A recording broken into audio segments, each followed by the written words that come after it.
আলাইকুম। আসলে আমরা কাজকে ঘৃণা করি।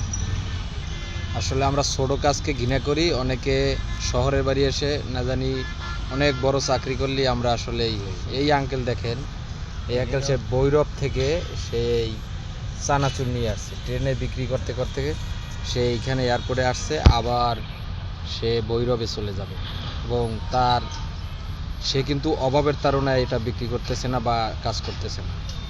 তার বয়স এখন ৬৮। আমরা কাজকে আসলে যে কোনো কাজকেই আমরা ঘৃণা করা উচিত না।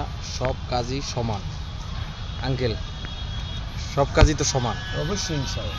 আপনি তো এটা কোনো অভাবের তাড়নায় করতেছেন। আমার তো এখন তার এক ছেলে কোথায় থাকে? আপনার এক ছেলে ইটালি প্রবাসী। তার জামাইরাও ভালো আছে এবং সে খুবই সচ্ছল, কিন্তু সে এখন এই যে চানাচুর বিক্রি করতেছে, এই যে সে এখানে এই যে শশা কেটে করতেছে। হ্যাঁ, এগুলো আসলে আমরা আজকাল কাজকে ভিন্ন ধরনের করতেছি, ছোট করতেছি, বড় করতেছি। এ ধরনের এটা ঠিক না। কাজ সবই সমান, মানুষ আমরা সবাই ছোট কাজ থেকেই আস্তে আস্তে বড় হয়। কি আঙ্কেল, ঠিক না? অবশ্যই।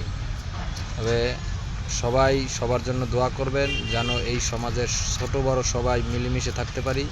এইটাই আঙ্কেল, কিছু বলেন। হ্যাঁ, এটাই তো কথা না। কাজ একটু জানা সততা থাকতে হবে। জি জি জি জি মেন হলো সততা। আল্লাহ রাসূলকে স্মরণ রেখে সততা ব্যবসা করবেন, অল্পতে আল্লাহ বরকত দিবেন। এই যে আপনি চানাচুর বিক্রি করতেছেন, আপনার মাসে হয়তো কত ইনকাম হয়?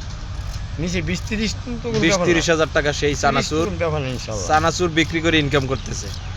আর দেখেন অনার্স মাস্টার্স করেও ৩০,০০০ টাকা বেতন পাইতেছে না। ঢাকার শহরে অনেক আছে, অনেক আছে এভাবে। এইটা গেলে আমার এই কথা বলতে গেলে আমার যে বড় মেজো জামাই, উনি অনার্স কমপ্লিট করে চাকরি পায়, বেসরকারি চাকরি সিলভার পায়, ৩৫,০০০ সিলভারি করে, তবে বেসরকারি না। এখন তো কাজ, যে কোনো কাজই করলে ছোট থেকেই মানুষ আস্তে আস্তে বড় হয়। কাজকে ঘৃণা করা মানে সে কি জীবনে উন্নতি করার কোনো লক্ষ্যেই যাইতে পারবে না। এটাই হলো বাস্তবতা। ছোট থেকেই আস্তে আস্তে মানুষ বড় হয়। ঠিক আছে, সবাই ভালো থাকবেন। আজকের মতো এখানেই। খোদা হাফেজ। আসসালামু আলাইকুম।